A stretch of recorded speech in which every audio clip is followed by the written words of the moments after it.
নমস্কাৰ এই মুহূৰ্তত আহি পৰিছে সন্ধিয়াৰ কেইবাটাও গুৰুত্বপূৰ্ণ খবৰ। আজি হৈছে 19 জুলাই।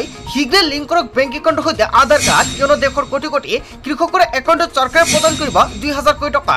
পিএম কিষাণৰ 20 নম্বৰ কিস্তিক লৈ কেইবাটাও ডাঙৰ খবৰ আহি পৰিছে। অতি শীঘ্ৰে দেশৰ কোটি কোটি কৃষকৰ একাউণ্টত 20 নম্বৰ কিস্তিৰ টকা প্ৰদান কৰা হ'ব। লগতে অৰুণোদয়ৰ লাখ লাখ মহিলাৰ একাউণ্টত চৰকাৰে আকৌ প্ৰদান কৰিব 1250 টকাকৈ। অৰুণোদয়ৰ প্ৰতিজন হিতাধিকাৰীৰ বাবে কেইবাটাও গুৰুত্বপূৰ্ণ আপডেট আহি পৰিছে। লগতে লাখ লাখ মহিলাৰ একাউণ্টত হ'ব 10,000 কোটি টকা। মাজত মাত্ৰ কেইটা দিনমান বাকী আছে, তাৰ পিছতে মহিলাসকলৰ একাউণ্টত পোনপটীয়াকৈ এই 10,000 কোটি টকা লাভ কৰিব। ৰেচন কাৰ্ড থাকিলে জনতাই পাব 5টা সুবিধা। কি কি সুবিধা লাভ কৰিব আপুনি?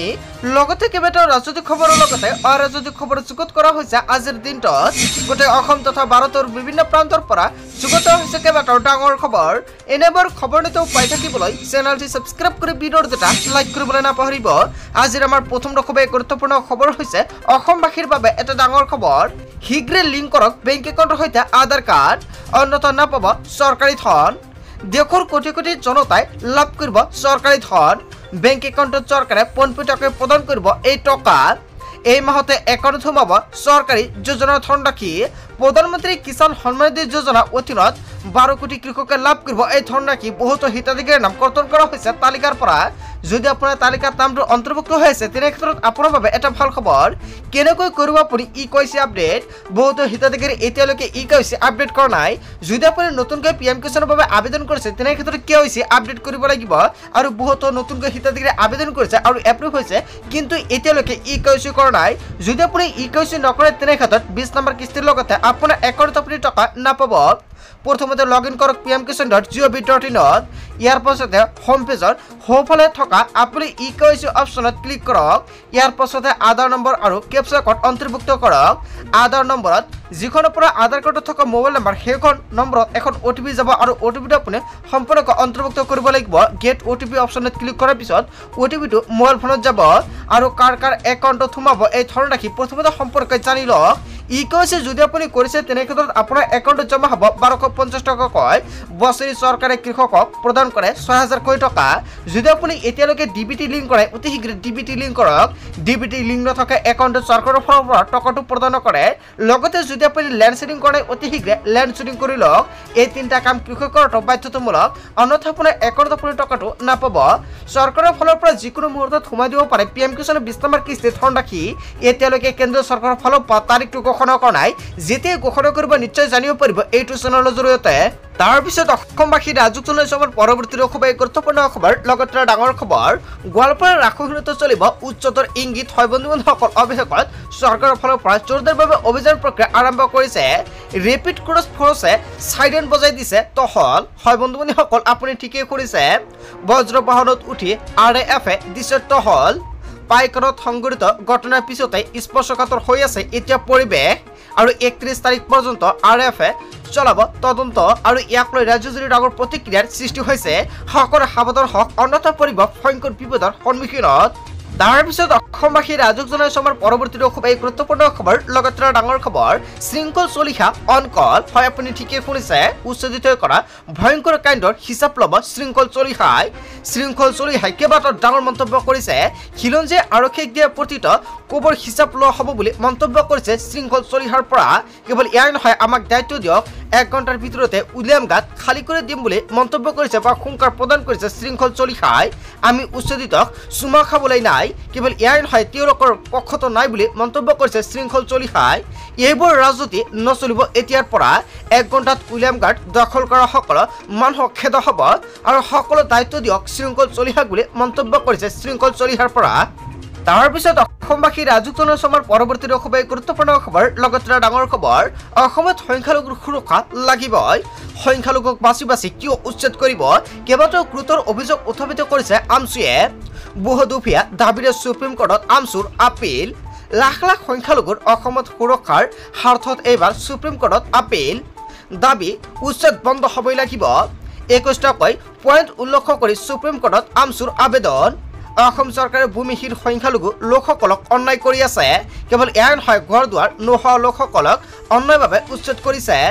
মানৱ অধিকাৰ উলংঘন কৰি এইসকল লোকক উচ্ছেদ কৰিছে। উচ্ছেদ কৰা লোকসকলৰ বাবে আজি পানী নাই, বিদ্যুৎ নাই, থকাৰ ঠাই নাই। কেৱল এয়াই নহয়, তেওঁলোকক মুকলি আকাশৰ তললৈ ঠেলি দিয়া হৈছে। শিশুসকল শিক্ষাৰ পৰা বঞ্চিত হৈছে। ৮,০০০তকৈ অধিক উচ্ছেদিত শিশু শিক্ষাৰ পৰা বঞ্চিত হৈছে। সকলো অধিকাৰৰ পৰা শিশুসকল বঞ্চিত কৰা হৈছে। মহিলাসকলক অসুৰক্ষিত কৰা হৈছে। ৰাস্তাত তেওঁলোকে জীৱন নিৰ্বাহ কৰি আছে আৰু কেতিয়া কি হয় ঠিক নাই। কেৱল এয়াই নহয়, সংবিধানে দিয়া অধিকাৰৰ পৰা মহিলা শিশুসকলক বঞ্চিত কৰা হৈছে। সংখ্যালঘুসকলক অসমৰ মানচিত্ৰৰ পৰা নাইকিয়া কৰাৰ বাবে এটা ডাঙৰ খবৰ আহি পৰিছে বা অপচেষ্টা চলাই আহিছে বুলি মন্তব্য কৰিছে। কেৱল এয়াই নহয়, সমগ্ৰ ভাৰতবৰ্ষতে মুছলমান ন্যায় আৰু সুৰক্ষাৰ দাবীত আন্দোলন কৰিব আমছুৱে। মানৱ অধিকাৰ আয়োগত স্মাৰক পত্ৰ দাখিল কৰি এই মন্তব্য কৰিছে ৰেজল ক্ৰিম চৰকাৰে। অসমত সংখ্যালঘুৰ সুৰক্ষা লাগিবই। হয় বন্ধু-বান্ধৱীসকল, ৰেজল ক্ৰিম চৰকাৰে যিকেইটা পইণ্ট উল্লেখ কৰিছে, জনতাই কি ক'ব? যদি জনতাৰ কিবা মন্তব্য কৰিব লগা থাকে, আপোনালোকৰ মন্তব্যটো নিশ্চয় কমেণ্ট কৰি জনাই দিব। তাৰপিছত অসমবাসী ৰাজুক জনাইছো আমাৰ পৰৱৰ্তীটো খুবেই গুৰুত্বপূৰ্ণ খবৰ, লগতে ডাঙৰ খবৰ। প্ৰধানমন্ত্ৰী মোদীয়ে কেইবাটাও বৃহৎ মন্তব্য কৰিছে। কোনো অবৈধ অনুপ্ৰৱেশকাৰী বেদখলকাৰীক ৰেহাই দিয়া নহ'ব। অনুপ্ৰৱেশকাৰী শেষ হকনি প্ৰধানমন্ত্ৰী নৰেন্দ্ৰ মোদী। কেৱল এয়াই নহয়, ভুৱা প্ৰমাণ পত্ৰৰে ভাৰতত থকা বেদখলকাৰীৰ ওপৰত লোৱা হ'ব কঠোৰ ব্যৱস্থা। কোনো অনুপ্ৰৱেশকাৰী ভুৱা প্ৰমাণ পত্ৰৰে ভাৰতত থাকিব নোৱাৰিব। অনুপ্ৰৱেশকাৰীৰ বিৰুদ্ধে বিজেপি চৰকাৰৰ দয়া নাই ক্ষমা নাই নীতি আৰম্ভ। অনুপ্ৰৱেশকাৰী কেৱল এয়াই নহয়, সন্দেহজনক নাগৰিকৰ পক্ষত থকা বিৰোধীক কঠোৰ সক্যনি প্ৰধানমন্ত্ৰী। এজনৰ বেদখলকাৰী অবৈধ নাগৰিকক ৰেহাই দিয়া নহ'ব। কোনো অবৈধ অনুপ্ৰৱেশকাৰী বেদখলকাৰীক ৰেহাই দিয়া নহ'ব বুলি হুংকাৰ প্ৰদান কৰিছে প্ৰধানমন্ত্ৰী নৰেন্দ্ৰ মোদীয়ে। অনুপ্ৰৱেশকাৰী শেষ হকনি প্ৰধানমন্ত্ৰী নৰেন্দ্ৰ মোদী। ভুৱা প্ৰমাণ পত্ৰৰে ভাৰতত থকা বেদখলকাৰীৰ ওপৰত লোৱা হ'ব কঠোৰ ব্যৱস্থা। হয় বন্ধু-বান্ধৱীসকল, প্ৰধানমন্ত্ৰী মোদীয়ে যিকেইটা ডাঙৰ মন্তব্য কৰিছে, সংবাদমেলযোগে জনতাই কি ক'ব? যদি জনতাৰ কিবা মন্তব্য কৰিব লগা থাকে, আপোনালোকৰ মন্তব্যটো নিশ্চয় কমেণ্ট কৰি জনাই দিব। তাৰপিছত অসমবাসী ৰাজুক জনাইছো আমাৰ পৰৱৰ্তী খুবেই গুৰুত্বপূৰ্ণ খবৰ, লগতে ডাঙৰ খবৰ। মুখ্যমন্ত্ৰী হিমন্ত বিশ্ব শৰ্মাই মহিলা উদ্যমিতা আঁচনিক লৈ কেইবাটাও গুৰুত্বপূৰ্ণ মন্তব্য কৰিছে। মুখ্যমন্ত্ৰী মহিলা উদ্যমিতা আঁচনিত আবেদন কৰা মহিলাসকলৰ বাবে ভাল খবৰ। শীঘ্ৰে লাভ কৰিব 10,000 কোটি টকা। আগষ্ট মাহৰ পৰাই লাভ কৰিব প্ৰথম কিস্তিৰ 10,000 কোটি টকা। আগষ্ট মাহতে 5টাকৈ সমষ্টিৰ বাছনিভুক্ত মহিলাই লাভ কৰিব 10,000 কোটি টকা। যদি মহিলাসকলৰ বেংক একাউণ্টত কিবা সমস্যা হৈ আছে, অতি শীঘ্ৰে সমাধান কৰক, অন্যথা আপোনাৰ একাউণ্টত টকা সোমাই দিলেও আপুনি নাপাব। প্ৰথমতে তালিকা চাওক, আপোনাৰ নাম আছে না নাই। তালিকাত নাম থাকিলে আপুনি চেক কৰক। যদি তালিকাত নাম নাই, তেনে ক্ষেত্ৰত আপোনাৰ ডিবিটি লিংক কৰিব নালাগে। লগতে কোন কোন মহিলা একাউণ্টত চৰকাৰে এই টকা প্ৰদান কৰিব, প্ৰথমতে তালিকা চাওক আৰু আপুনি তালিকাটো ক'ৰ পৰা চেক কৰিব? আপুনি পঞ্চায়ত বা ব্লকত গৈ চেক কৰিব পাৰিব আত্মগোটৰ মহিলাসকলে তালিকাত নাম আহিছে না নাই। প্ৰকাশ পালে সমষ্টি ভিত্তিক ধন বিতৰণৰ দিন। আগষ্ট মাহত নলবাৰী, জাগিৰোড, পাথাৰকান্দি। কেৱল এয়াই নহয়, মাৰ্গেৰিটা ধুবুৰীৰ লাখ লাখ মহিলাই লাভ কৰিব 10,000 কোটি টকা। সমষ্টি ভিত্তিক ধন বিতৰণৰ দিন ঘোষণা কৰিছে চৰকাৰৰ ফালৰ পৰা। মুখ্যমন্ত্ৰী মহিলা উদ্যমিতা আঁচনিত আবেদন কৰা মহিলাসকলৰ বাবে ভাল খবৰ দিলে অসমৰ মুখ্যমন্ত্ৰী ডক্টৰ হিমন্ত বিশ্ব শৰ্মাৰ চৰকাৰে। তাৰপিছত অসমবাসী ৰাজুক জনাইছো আমাৰ পৰৱৰ্তী খুবেই গুৰুত্বপূৰ্ণ খবৰ, লগতে ডাঙৰ খবৰ। ৰাজ্যত কোনো কাৰণতে বন্ধ নহয় উচ্ছেদ। নামনিৰ পিছত এইবাৰ উজনিত চলিব উচ্ছেদ অভিযান। উচ্ছেদৰ বাবে সকলো প্ৰক্ৰিয়া আৰম্ভ কৰিছে চৰকাৰ প্ৰশাসনে। কোনো কংগ্ৰেছ নেতাই অসমৰ উচ্ছেদ অভিযান স্থগিত কৰিব নোৱাৰিব।